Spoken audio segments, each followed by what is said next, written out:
Well now, I don't rightly know if this will ruffle any feathers, but folks deserve to hear the story straight. And by straight, I mean the way we tell it down at the feed store.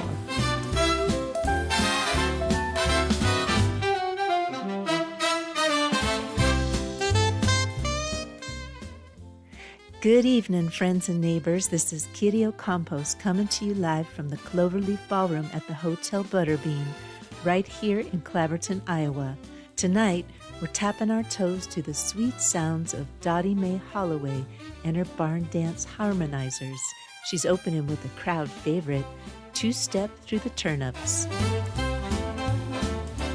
Folks, we've just received an urgent bulletin that I wish was about pie prices, but no. This one comes straight from the Baesamen Institute for Genetic Purity.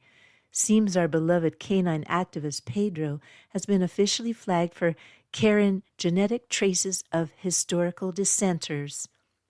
Now, a Baesamen spokesperson did say, and I'm quoting here, "We're not saying he's Che Guevara's dog, but we're not saying it." The Institute claims Pedro may be up to 12% revolutionary, basing this on, get this, irregular tail wags at peace rallies and what they call suspicious eye contact with farm workers. The Bureau for Domestic Calm warns that continued investigation could lead to Frisbee confiscation and, brace yourself, mandatory obedience re-education. Further bulletins will be issued as events warrant. In the meantime, hug your dogs, folks, and maybe don't let them borrow your beret. Hi, friends, and welcome back to Pieces Here. I'm Avis Kolfsbeck, author of the Pedro the Water Dog Saves the Planet series. Don't worry, Pedro's safe and sound. We're in launch week for Mono Mutante, Book 6 of the Pedro the Water Dog Saves the Planet series, an exuberant, dirt-splattered food adventure with a conscience. All this week I'm sharing short excerpts that capture the humor, the heartbreak, and the hope behind this eco-satirical road trip through the monoculture Midwest. Enjoy the episode. If you're ready to jump in, you can find Mono Mutante wherever books are sold or at aviskolfsbeck.com/mono-mutante. This is an excerpt from Chapter 10 of Mono Mutante. "How's the finger?" Tilly asks. "It hurts. I took that last downhill like a pro. That tree root caught my tire," Camas says, showing her skinned knee. "The helmet cam caught the whole thing. Maybe easy on the beer tomorrow? Anyway, I had a thought as we rode. Shoot. You know the preppers in Sandglass? You mean the preppers everywhere? Yeah, I don't know much about them, but I know they worry about the end of the world, and I know most of them have guns, and some of those guns are killing people, but that's not what this is about. Then what?" Camas takes a swig. "They stockpile, right? They teach survival skills preparing for some cataclysmic event. SHTF. What? They're preparing for when the shit hits the fan," Camas says with food in her mouth. SHTF, okay, but what if they could help the slow food movement? They believe in individual, small-scale food production. What if we met them where they are? Say more. Let's pretend that you and Josh think the world is coming to an end and that we need to build a wall because a person of color is coming to take your job. Josh is black, not sure this fits.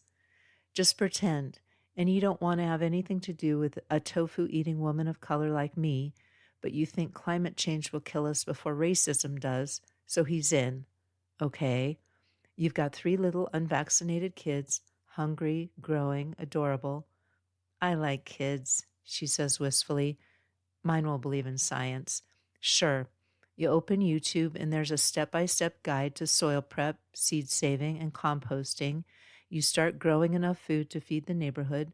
You barter, you teach others. We start our own channel. What am I growing? Camas asks. Everything. Rest assured more than GMO corn. What do we call it?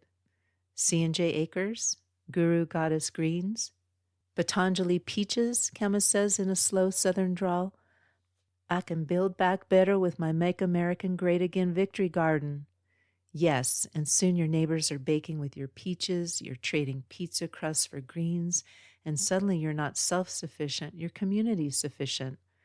I like it better than hiding in a bunker with powdered cheese. Right? To green dreams and radical neighbors. Tilly raises her aluminum bottle. Camas clinks it with her beer. Thank you for listening to Pieces Here. Mono Mutante Book 6 in the Pedro the Water Dog Saves the Planet series is available now at all major online retailers and at avaskolfsbeck.com/mono-mutante. It's a wild satirical ride through food, farming, and the messiness of recovery. After this short 8-episode Mono Mutante satire series, coming up next, The Great Disfarmament, a 14-part journey through the history of farming, food systems, weapons, and peace, from ancient spears to seed patents, from Cold War arsenals to compost piles. This bold, story-rich series explores how the world is already moving toward disarmament. Subscribe now so you won't miss an episode. And right now we're live on Kickstarter. Visit avaskolfsbeck.com/Kickstarter to support the launch of One More Year, the stage play, and the Soul Stuff Field Journal, beautiful editions for readers, theaters, and rebels who believe in keeping their stuff and keeping their peace. You can learn more at avaskolfsbeck.com, where I share updates on this podcast and my books, eco-adventure novellas for readers who care about justice, joy, and saving the world, one story at a time. This episode is human narrated by me, but prepared with the help of AI, which has promised to tell me if it makes something up. So far, no confessions, but if you think I've missed something or you just want to say hello, I'd love to hear from you. Podcast music is Dalai Lama Rides a Bike by Javier Peque Rodriguez. You'll find links to his music on Spotify and Bandcamp in the show notes. If you enjoy the show, please leave a rating or review wherever you listen. It helps others discover peaceful, independent storytelling. I'm Avis Kolfsbeck. Until next time, listen for the peace.